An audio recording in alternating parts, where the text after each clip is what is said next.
Cardiac multi speciality hospital Kothapeta. Star Shreni limited లో సభ్యత్వం పొందండి. మీకు చేసుకునే పొదుపుపై అత్యధిక వడ్డీ పొందండి. మీ గోల్డ్ పై అత్యధిక విలువలో ప్రజా ఫార్మసీ అనే మందుల షాపు మన గౌరవ మంత్రివర్యులు నాదెండ్ల మనోహర్ గారి చేతుల మీదుగా ఓపెన్ అయిందండి. ఇదిగో ప్రతి సామాన్యుడికి అందుబాటు ధరలో నాణ్యమైన మందులు ఇచ్చేస్తున్నారండి. మరి ఆర్డర్ ప్రకారం ఎలాంటి మందులైనా తెప్పించేస్తున్నారండి. రాత్రి 11:30 వరకు ఎప్పుడు తెరిచే ఉంచేస్తున్నారండి. ఇదిగో అల్లో గాంధీ చౌక్ లేదు, అక్కడ నెహ్రూ రోడ్ లోనండి. ఇదిగో మర్చిపోండి, చాలా తక్కువ రేట్లకే నాణ్యమైన మందులు ఇచ్చేస్తున్నారు. ఉంటానండి మరి. అందుకే అంటారు తెనాల మజాక అని. ఎందుకు ఇలా అనాల్సి వచ్చిందో తెలుసుకోవాలంటే తప్పకుండా ప్రజలకు ఈ విషయం తెలియాలి. తెనాలి పట్టణంలో ప్రస్తుతం ట్రెండ్గా నడుస్తున్న టాపిక్ అనధికార కట్టడాలపై మున్సిపల్ చర్యలు. కొంతమంది అబ్బే అసలు అనధికార కట్టడాలపై మున్సిపల్ అధికారులు చర్యలే తీసుకోవడం లేదు అంటుంటే, మరి కొంతమంది అయితే నిర్దాక్షిణ్యంగా కట్టిన కట్టడాలను కూల్చేస్తున్నారు అని ఆరోపిస్తున్నారు. ఈ మాటలు కేవలం ప్రజల్లోనే కాదు, సాక్షాత్తు మున్సిపల్ కౌన్సిల్ హాల్లో కౌన్సిలర్లే బహిర్గతంగా ఆరోపిస్తున్నారు. అసలు ఈ అనధికార భవనాలు కట్టడానికి పర్మిషన్లు దొంగచాటుగా ఇచ్చేదెవరు? ఇలా దొంగచాటుగా కట్టిన భవనాలను చూసి ఎవరైనా భవనం గడితే కూల్చేయాల్సిందిగా ఆదేశాలు ఇచ్చేదెవరు? అసలు తెనాలిలో ఎవరు ఈ అండర్ గ్రౌండ్లో ఈ అనధికార కట్టడాల స్టోరీని నడుపుతుంది? ఆమ్యామ్యాలు తిని రాత్రికి రాత్రే స్లాబ్లు వేసుకోండి అని ఆర్డర్లు ఇచ్చేది ఎవరు? బలమైన వ్యక్తి నుండి భరోసా వచ్చిందిలే అని అర్ధరాత్రి పూట స్లాబ్లు వేసి హమ్మయ్య అనుకుంటున్న తరుణంలోనే అక్రమ నిర్మాణాలంటూ కూల్చేస్తున్నారు. ఇలా తెనాలిలో అండర్ గ్రౌండ్ హామీలతో అనధికార బిల్డింగులు కట్టిన వాళ్ళు తలలు పట్టుకుంటున్నారు. ఇలాంటి అక్రమ కట్టడాలు కట్టొద్దు అంటూ మున్సిపల్ అధికారులు ఒక పక్క నోటీసులు జారీ చేస్తుంటే, మరో పక్క బలమైన నాయకుడు హామీ ఇచ్చాడులే అంటూ అర్ధరాత్రి పూట స్లాబులేసి మున్సిపల్ అధికారుల నోటీసులను ధిక్కరిస్తున్నారు.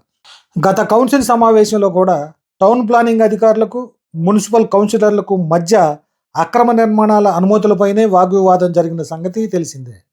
ఈ విషయంలో కౌన్సిలర్ల ప్రశ్నలకు చైర్మన్ సైతం అధికారుల వైపు చూడటం, అధికారులు తెల్లముఖం వేసుకొని ఇందులో రాజకీయ ఒత్తిళ్లు ఉన్నాయని చెప్పడం చూస్తుంటే తెనాల మజాక అన్న చందంగా తెనాలి రాజకీయం నడుస్తుంది. ఇంత జరుగుతున్నా అనుమతులు లేని స్లాబులు వేస్తూనే ఉన్నారు. ఏమంటే అక్రమ నిర్మాణాలు వెనుక రాజకీయ నాయకుల అండ ఉన్నట్లుగా సూచాయిగా చెప్తున్నారు. ఈరోజు తెనాలి ముత్తంశెట్టిపాలెం ఆంధ్రారత్న రోడ్డు అంటే స్వరాజ్య ట్యాక్సీ నుండి బాబా టవర్స్ వైపు వెళ్లే రోడ్లో గత అర్ధరాత్రి అనుమతి లేని స్లాబ్ వేశారు. గతంలో పర్మిషన్ లేని స్లాబ్ వేస్తుంటే ఆపేశామని, అయినప్పటికీ ఆ స్లాబ్ వేయటమే కాకుండా దానిపైన మరొక స్లాబ్ వేశారని తెలిసి మున్సిపల్ టౌన్ ప్లానింగ్ ఏసీపీ వాణి తన సిబ్బందితో వచ్చారు. అక్కడ గేటుకు తాళం వేసి ఉండటంతో తాళం పగలగొట్టించి గేటు తెరిచారు. లోపలికి వెళ్ళి కొత్తగా వేసిన స్లాబ్కు రంధ్రాలు వేస్తున్నారు. ఇంతలో రంధ్రాలు వేయటానికి వీల్లేదంటూ ఆ భవన యజమాని అడ్డుకున్నారు. కరెంటు కూడా కట్ చేయించారు. దీంతో కొద్దిసేపు టౌన్ ప్లానింగ్ అధికారులకు భవన యజమానికి మధ్య వాగ్వివాదం జరిగింది. పట్టణంలో కొన్ని భవనాలు అనుమతి లేకుండానే రాత్రులు స్లాబులు వేస్తున్నారు. వాటి జోలికి పోకుండా నా దగ్గరకు రావటంలో ఆంతర్యం ఏమిటి అంటూ వాదనకు దిగారు. ఈ విధంగా ఇంటి యజమానికి మున్సిపల్ అధికారులకు మధ్య జరిగిన వివాదం తర్వాత మరికొందరు మున్సిపల్ సిబ్బంది కూడా అక్కడికి చేరుకున్నారు. పోలీసులు కూడా ఉన్నారు. చివరకు మున్సిపల్ టౌన్ ప్లానింగ్ అధికారులు స్లాబుకు కొన్ని రంధ్రాలు వేసి వెళ్ళిపోయారు. చూశారుగా, ఇలా తెనాలిలో ఎవరో చెప్పారు, ఎవరికో ఆమ్యామ్యాలు ఇచ్చాము అని అనధికార కట్టడాలు రాత్రికి రాత్రే స్లాబులు వేశారో మీకు పడుతుంది బొక్క. గుర్తుంచుకోండి, ఇది తెనాల మజాక.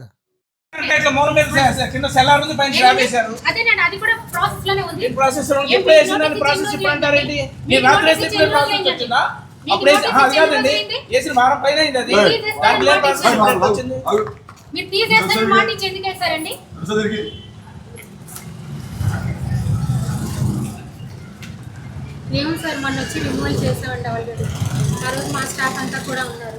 ఆయన ఏమన్నారంటే నేను తీసేసుకుంటానంటే అది డ్యామేజ్ అవుతుంది అన్నారు. తీయకుండా నైట్ మళ్ళీ స్లాబ్ వేశారు సార్. మాకు ఇప్పుడున్న పరిస్థితుల్లో ఆయన వేసిన ఒక ఫ్లోరే బీపీఎస్లోకి రాదండి. నేను ఆయనకు రోజు క్లియర్గా ఎక్స్ప్లెయిన్ చేశాను, ఆ ఫ్లోరే మీకు బీపీఎస్ పరిధిలోకి రాదండి అంటే సరే మేడం ఇది నేనే తీయించుకుంటానన్నారు. ఆ రోజు ఇక్కడ కాంట్రాక్టర్ ఉన్న అతను కూడా చెప్పారు తీసేయండి. మరి ఓవర్ నైట్లో వేసి మమ్మల్ని ఇబ్బంది పెట్టడం ఎందుకు? మా ఉద్యోగాలు రిస్క్లో ఉన్నాయి సార్. టెన్షన్ కాదు సార్, ఇంతమందిని రోడ్డు మీద నిలబెట్టారు ఈరోజు. ఏం సార్ మేము ఉద్యోగస్తులుగా ఉండడమే పాపమా? ఇక్కడ 40 మంది రోడ్డుని పట్టారు సార్. ఇప్పుడు పాప పుణ్యాలు తిరిగిలేమ్మా, ఇప్పుడు పాప పుణ్యాలు ఆయన చెప్పింది ఏంటి సార్? ఒక పెద్ద మనిషిగా వచ్చారు ఆ రోజు, నేను తీసేసుకుంటానండి అన్నారు. నా దగ్గర విట్నెస్ కూడా ఉంది సార్, నేను తీసేసుకుంటాను అన్నారు. ఓవర్ నైట్ లో స్లాబ్ ఎందుకు చేయాలి సార్? మీరు చూపించండి సార్. నేను పడిన స్లాబ్ కి ఫ్లోర్ ఉంది, అప్లికేషన్ ఉందండి, అప్లికేషన్ ఉంది, డీవియేషన్ మాత్రమే ఉంది దానికి. రండి, మీలా అనాథరైజ్డ్ వెళ్ళలేదు సెల్లార్ కా? మీరు ఎన్ని ఫ్లోర్లు వేసారు ఇక్కడ? సెల్లార్లు ఇక్కడ జరుగుతున్న విషయం ఏంటండి? నేను ఎవరిది వేయలేదు సార్, నేను వచ్చిన తర్వాత ఎవరి వేయలేదండి. అది ఎప్పుడు వేసిందో మీరు చూడండి, మీకు తెలుసు కదా. మీకు ఎవరు సపోర్ట్ ఇచ్చారో ఆ సపోర్ట్ తోనే పడ్డాయండి అన్ని.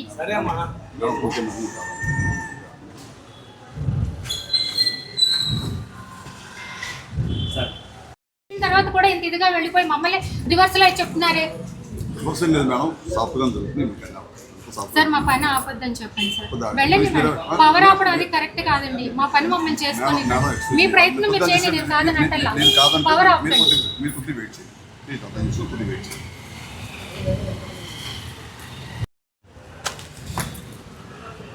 పగలొస్తూ ఇప్పుడు తాళం తీసినందుకు అంత ఇదవుతున్నారు. పగలు తాళాలు వేసి రాత్రులు ఎందుకు చేయాలండి పనులు? బాత్రూంలో పర్సన్స్ పెట్టి ఎందుకు చేయాలి సార్ పనులు?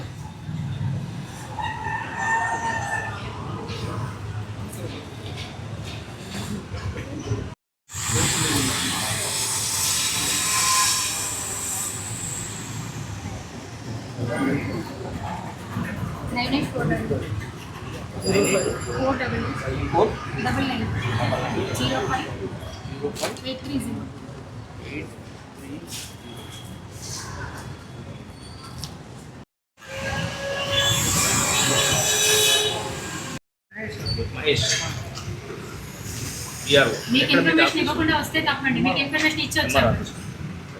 ఓకే, మీ డ్యూటీ మీరు చేశారు, అది అక్కడ చెప్తున్నాం. అంటే ఇంత జరిగినా కనీసం మార్పు లేదు సార్.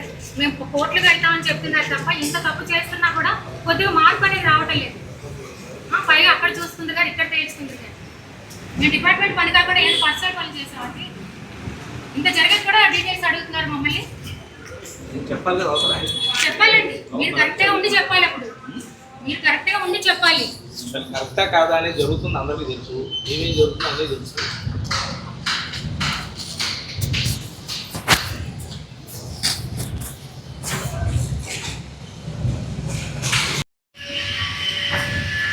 ఇద్దరు పక్కన దాన్ని నేను పూచుకుపోయిన ముట్టుకోను అంటే